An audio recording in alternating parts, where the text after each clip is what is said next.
With a fire in every room, it will soon be cheerful.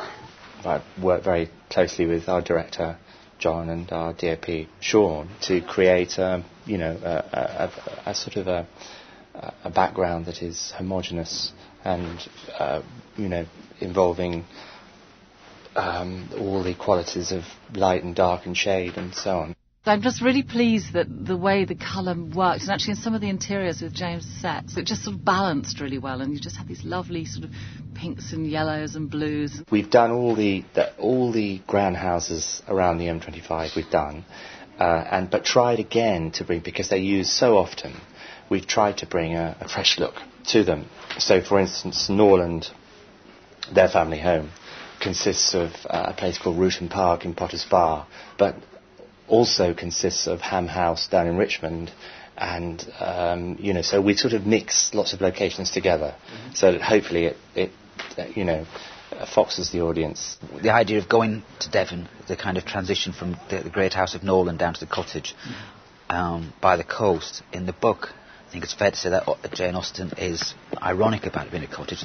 It's quite a quirky image we have of this little bone-shaking carriage coming down a tiny track across a cliff top, piled high with their luggage, and it's quite an extraordinary shift from where they left the grand exterior staircase of their family home to this. If you're going to do a fall from grace, let's embrace that.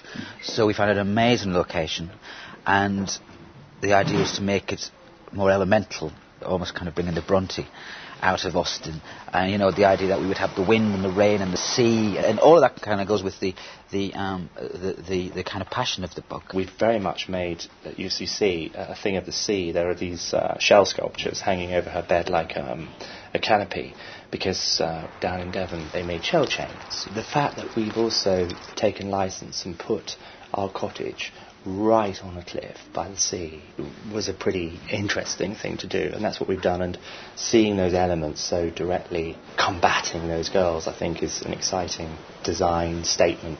That was the intention, but we got it in spades when we went on location, because it just rained constantly for a week. I think, however, everybody kept saying, oh, what a shame, but for me, I was thrilled.